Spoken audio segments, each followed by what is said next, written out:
ओम शांति। आज 27 जून 2026 को हम सभी बाबा के अनमोल मधुर महावाक्य सुनेंगे। आज की मुरली में बाबा हम बच्चों को नई दुनिया का साक्षात्कार कराते हैं। मुरली के अंदर कि नई दुनिया में क्या क्या होगा, और बाबा कहते हैं जब ऐसी नई दुनिया देखते हैं, समझते हैं, बुद्धि से देखते हैं, तो जरूर है पुरानी दुनिया से दिल तो नहीं लगेगी, और इसीलिए उस दुनिया में चलने के लिए मेहनत करनी है, देही अभिमानी बनने की। साथ ही साथ बाबा कहे दूसरी ओर तुम्हें 63 जन्म के देह अभिमान की जो आदतें पड़ी है उसको मिटानी है। तो इस एक जन्म में ही 21 जन्म का वर्षा लेना है और 63 जन्म की देह अभिमान की आदतें मिटानी है, क्योंकि जितना देही अभिमानी बनते जाएंगे उतना ही स्वर्ग का मालिक बनेंगे। दूसरा बाबा कहते इस हीरे तुल्य उत्तम जन्म में इस बुद्धि को कहीं भटकाना नहीं है, सतो प्रधान बनना है। यज्ञ में शुरू से ही विघ्न पड़े हैं, अत्याचार हुए हैं, तो बाबा को याद करते हुए जितना अत्याचार को सहन करते जाएंगे उतना बाप से वर्षा लेते जाएंगे। तो बाबा कहे तुम बच्चों को यही मेहनत इस संगम युग में करनी है, किचड़े को निकालने की। सुनते हैं आज के बाबा के अनमोल मधुर महावाक्य। ओम शांति। मीठे बच्चे, याद से आत्मा का किचड़ा निकालते जाओ। आत्मा जब बिल्कुल पावन बने तब घर चल सके। आज की मुरली से प्रश्न है, इस अंतिम जन्म में बाप के किस डायरेक्शन को पालन करने में ही बच्चों का कल्याण है?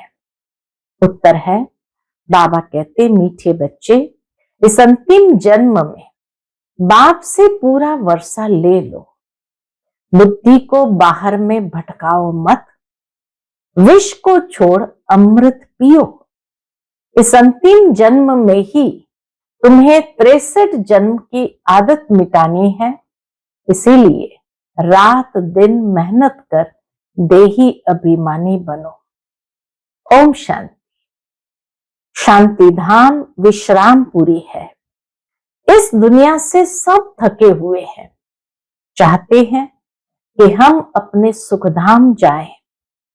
ये दुनिया अच्छी नहीं लगती है। स्वर्ग को देखते हैं तो नर्क से दिल कैसे लगे। उस जमाने में तो बाबा के कई बच्चों को साक्षात्कार हुआ था स्वर्गीय दुनिया का, नई दुनिया का। तो बाबा कहते हैं जब स्वर्ग को देखते हैं तो नर्क से दिल कैसे लगे। कहते हैं बाबा जल्दी करो, इस दुखधाम से ले चलो। बाप भी समझाते हैं ये तो छीछी दुनिया है, इनका नाम ही है डेविल वर्ल्ड, नर्क। ये कोई अच्छा अक्षर है क्या? डेविल वर्ल्ड ये कोई अच्छा अक्षर है क्या? कहां डीटी वर्ल्ड, कहां डेविल वर्ल्ड। इस डेविल वर्ल्ड में सब तंग हो गए हैं, परंतु वापस कोई जा नहीं सकता। तमो प्रधानता की खाद पड़ी हुई है, वह खाद आत्मा से निकले उसके लिए पुरुषार्थ कर रहे हैं। जो अच्छे पुरुषार्थी है उनकी अवस्था पिछाड़ी में अच्छी हो जाएगी। ये पुरानी दुनिया खलास हो जाएगी। अब तो बाकी थोड़े रोज है। जब तक बाप आकर वापस न ले जाए तब तक कोई वापस जा नहीं सकते। दुनिया में दुख है ना, घर में भी कोई ना कोई दुख रहता है। तुम बच्चों के दिल में है बाबा अब हमें दुखों से छुड़ाने आए हैं। जो अच्छी निश्चय बुद्धि है वह बाप के ही याद में रहते हैं, वह बाप की याद को कभी भूलते नहीं। बाबा कहते निश्चय बुद्धि बच्चों की पहचान क्या? वो बाप की याद को कभी भूलते नहीं। उनको कहा जाता है सर्व का दुख हरता। उस बाप को कहा जाता है सर्व का दुख हरता। बच्चे ही पहचानते हैं। अगर सब पहचान ले तो फिर इतने सब मनुष्य कहाँ आकर बैठे? ये हो न सके, इसीलिए ड्रामा में युक्ति भी ऐसी रची हुई है। जो श्रीमत पर चलते हैं वही ऊंच पद पा सकते हैं। वह तो ठीक है, सजाएं खाकर भी शांति धाम अथवा पावन दुनिया में जाएंगे। सभी सजाएं खाकर के भी शांति धाम अथवा पावन दुनिया में जाएंगे, परंतु उच्च पद पाने के लिए तो पुरुषार्थ करना पड़े ना।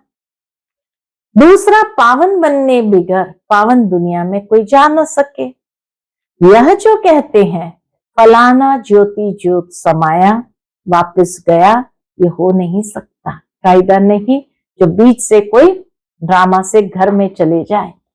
जो पहले पहले सृष्टि पर आए हैं लक्ष्मी नारायण, वह भी वापस जा नहीं सकते हैं, तो और कैसे जा सकते हैं?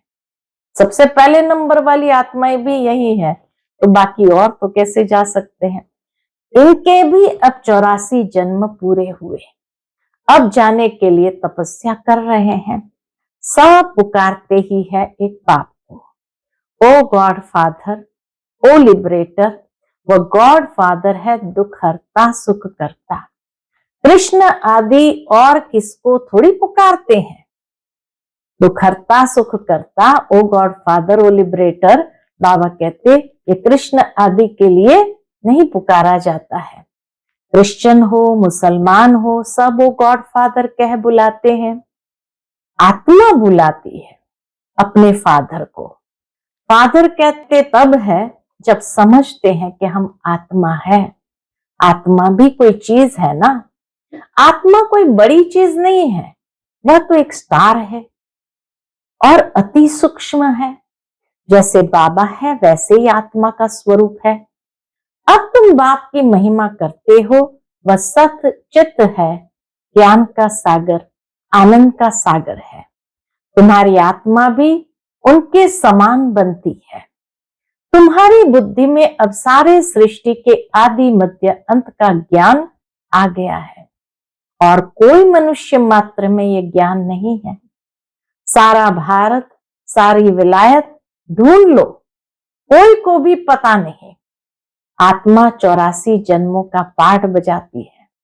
84 लाख तो इम्पॉसिबल है। 84 लाख जन्म का तो कोई वर्णन ही न कर सके। बाप कहते तुम अपने जन्मों को नहीं जानते हो, हम सुनाते हैं।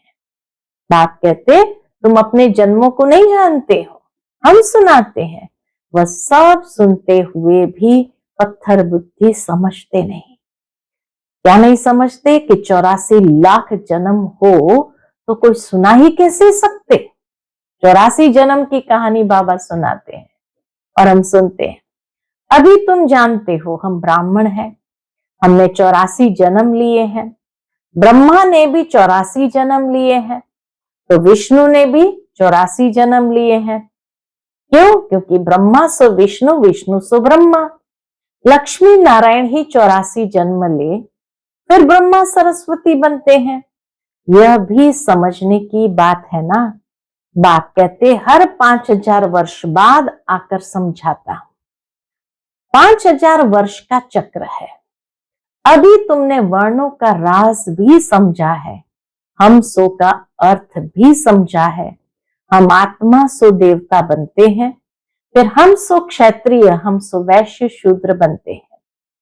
इतने इतने जन्म लेते हैं, फिर हम सो ब्राह्मण बनते हैं। ब्राह्मणों का यह एक जन्म है, यह है ही तुम्हारा हीरे जैसा जन्म।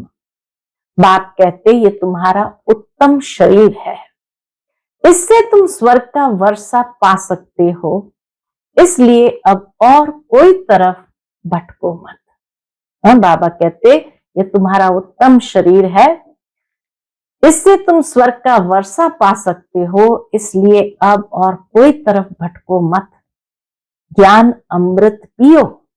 समझ में भी आता है, बच्चों को समझ में भी आता है, बरोबर 84 जन्म लेते हैं।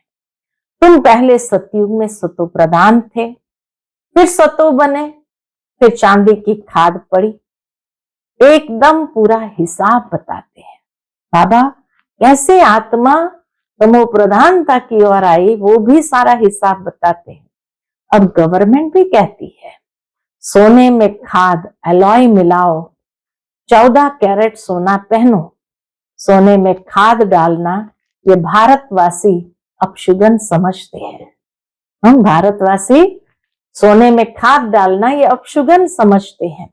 शादी कराते हैं तो एकदम सच्चा सोना पहनते हैं। सोने पर भी भारतवासियों का बहुत प्यार है, बाबा जानते हैं। सभी भारतवासियों का सोने पर भी बहुत प्यार है। क्यों क्यों प्यार है?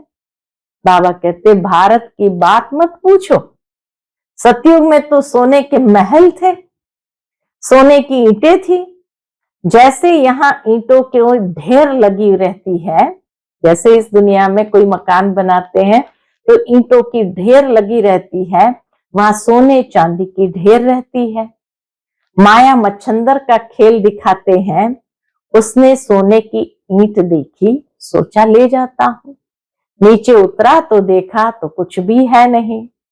कुछ न कुछ बात लगती है, भारतवासियों से ये सब बातें लगती है, इसलिए भारतवासियों का सोने से बहुत प्यार है। बच्चियां समझती है। अभी हम फिर से स्वर्ग में जाते हैं। फिर अगर पति आदि तंग करते हैं तो बेचारी अंदर में रोती है, कब हम सुखधाम में जाएंगे, बाबा अब जल्दी करो। बाबा को कहते बाबा अब जल्दी करो। बाप कहते बच्ची जल्दी कैसे करो, पहले तुम योग बल से अपना किचड़ा तो निकालो, योग की यात्रा पर रहो। बाप धीरज देते हैं, पुकारते भी है, हे पतित पावन आओ, गाते भी है, सर्व का सदगति दाता एक।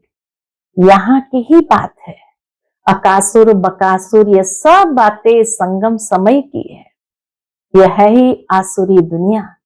तो बाप समझाते हैं मैं कल्प कल्प संगम पर आता हूं, जब सारा झाड़ जड़ीभूत अवस्था को पाता है।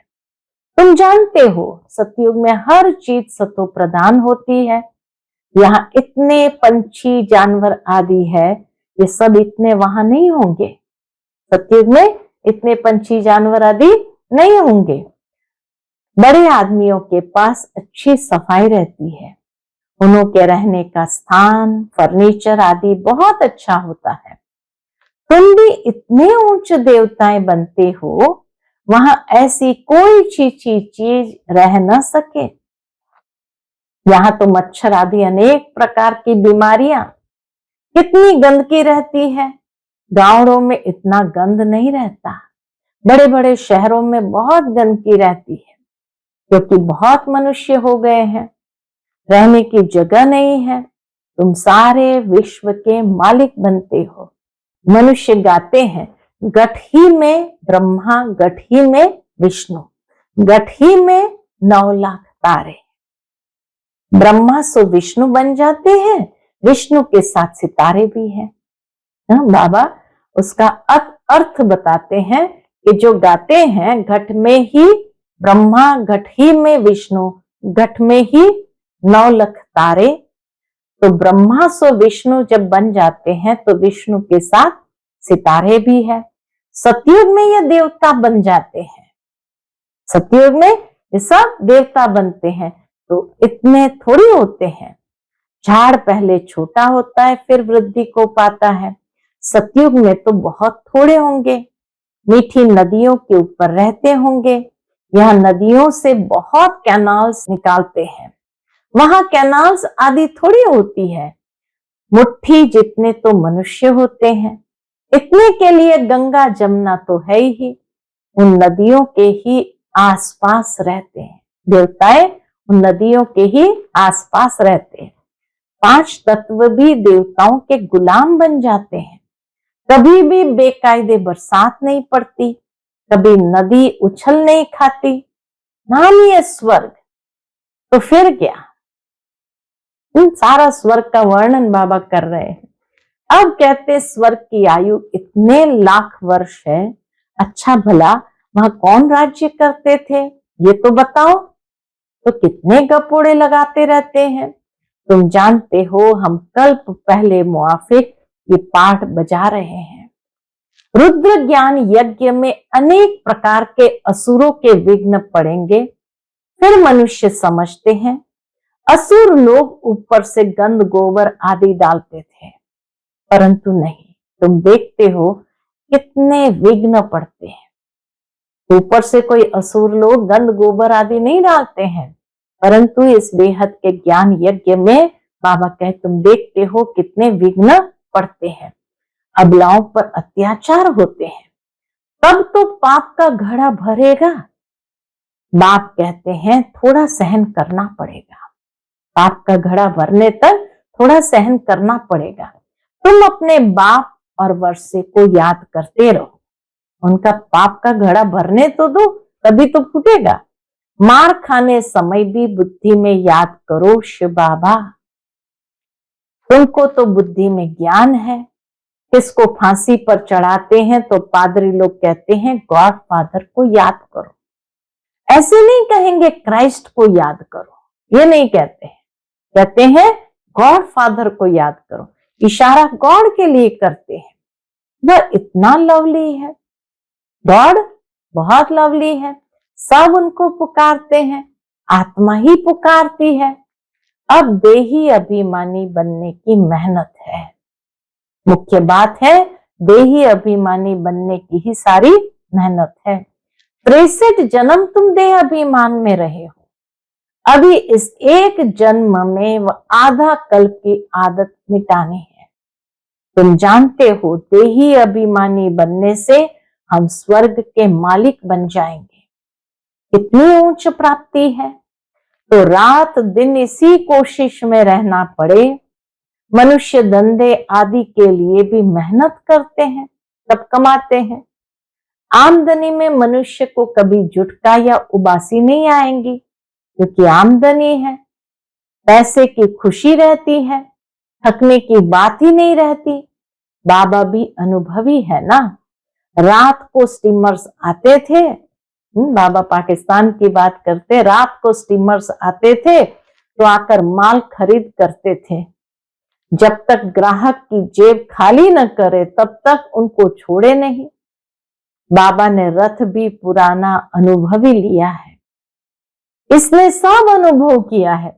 ब्रह्मा बाबा भी बिजनेसमैन थे तो सब अनुभव किया है। गावड़े का छोरा भी था, 10 आने मण अनाज बेचता था। उस समय बाबा पहले तो किराने की दुकान पर थे, तो 10 आने मण अनाज बेचता था। अभी तो देखो विश्व का मालिक बनते हैं। एकदम गावड़े का था, फिर चढ़ गया तो एकदम जवाहरत के धंधे में लग गया। बस जवाहरत की बात, यह फिर है सच्चे जवाहरत, ज्ञान है सच्चा जवाहरत, ये होता है रॉयल व्यापार। तो ब्रह्मा बाबा ने अपने अंतिम जन्म में भी कितना रॉयल व्यापार किया हीरे जवाहरत का। बाबा बहुत अनुभवी है। बाबा वाइसरॉय आदि के घर में ऐसे जाते थे जैसे अपना घर।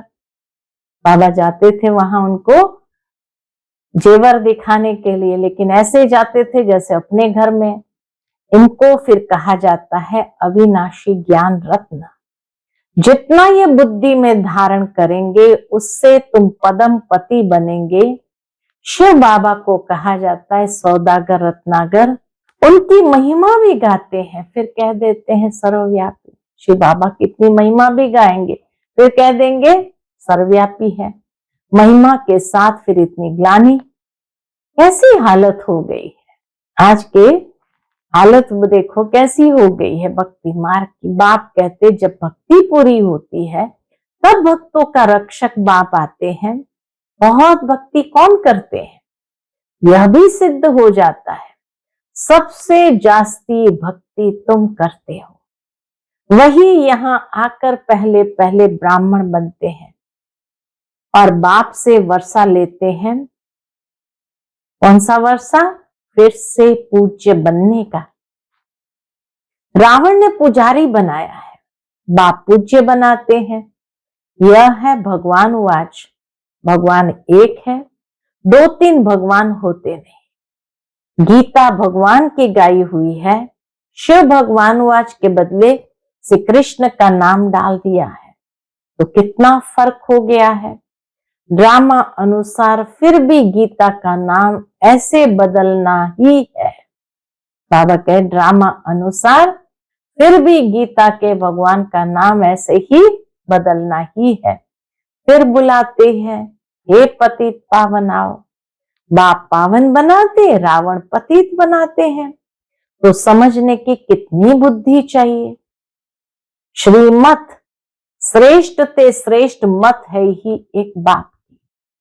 श्रीमत श्रेष्ठ ते श्रेष्ठ मत है ही एक बाप की। ये लक्ष्मी नारायण स्वर्ग के मालिक बाप की मत से ही बने हैं। हाँ, श्रीमत पर चल करके ही ये लक्ष्मी नारायण स्वर्ग के मालिक बने हैं। अच्छा, मीठे मीठे सिकिलते बच्चों प्रति माता पिता बाप दादा का याद प्यार और गुड मॉर्निंग। रूहानी बाप की रूहानी बच्चों को नमस्ते। हम सभी रूहानी बच्चों की रूहानी माता पिता बाप दादा को याद प्यार, गुड मॉर्निंग और नमस्ते नमस्ते। शुक्रिया बाबा, शुक्रिया। आज की मुरली से धारणा के लिए मुख्य सार है। पहली पॉइंट, इस एक जन्म में प्रेषित जन्म के पुराने देह अभिमान की आदत मिटाने की मेहनत करनी है। क्या मेहनत करनी है? देही अभिमानी बन स्वर्ग का मालिक बनना है। दूसरी पॉइंट, इस हीरे तुल्य उत्तम जन्म में इस बुद्धि को भटकाना नहीं है, सतो प्रधान बनना है। अत्याचारों को सहन कर बाप से पूरा वर्षा लेना है। आज का बाप दादा का मधुर वरदान हम बच्चों के प्रति है, साकार बाप समान अपने हर कर्म को यादगार बनाने वाले आधार मूरत और उद्धार मूरत भव। साकार बाप समान अपने हर कर्म को यादगार बनाने वाले आधार मूरत और उद्धार मूरत भव। जैसे साकार बाप ने अपना हर कर्म यादगार बनाया, ऐसे आप सभी का हर कर्म यादगार तब बनेगा जब स्वयं को आधार मूरत और उद्धार मूरत समझकर चलेंगे। जो अपने को विश्व परिवर्तन के आधार मूरत समझते हैं, उनका हर कर्म ऊंचा होता है और वृत्ति दृष्टि में जब सर्व के कल्याण की भावना रहती है तो हर कर्म श्रेष्ठ हो जाता है। ऐसे श्रेष्ठ कर्म ही यादगार बनते हैं, ऐसे श्रेष्ठ कर्म ही यादगार बनते हैं। आज का स्लोगन है, सत्यता की शक्ति को धारण करने के लिए सहनशील बनो। सत्यता की शक्ति को धारण करने के लिए सहनशील बनो, क्योंकि जो सत्य कहेगा उसको सहन भी तो करना पड़ेगा। आज की दुनिया झूठ की है, झूठ का बोलबाला है। झूठ वाले झूठ बोल करके फ्री हो जाते, उनको सहन नहीं करना पड़ता है। सत्यता की शक्ति को धारण करने के लिए सहनशील तो बनना ही पड़ेगा। आज का व्यक्त इशारा है, सदा हर्षित रहने के लिए अपनी नेचर को सरल बनाओ, सहनशील बनो। इसके अंतर्गत बाबा कहते, इस सहज योगी जीवन में अगर मुश्किलातों का अनुभव होता है तो सहज राज्य कैसे करेंगे। सहज योगी जीवन में मुश्किलातों का अनुभव होता है तो सहज राज्य कैसे करेंगे। यहाँ के संस्कार ही वहां ले जाएंगे। देखो, आपके यादगार जो देवताओं के चित्र बनाते हैं, उनकी सूरत में सरलता जरूर दिखाते हैं। तो जो जितना सहज पुरुषार्थी होगा वह मनसा में भी सरल, वाचा में भी सरल, कर्म में भी सरल होगा। उसको ही फरिश्ता कहते हैं, उसको ही फरिश्ता कहते हैं। अच्छा, ओम शांति।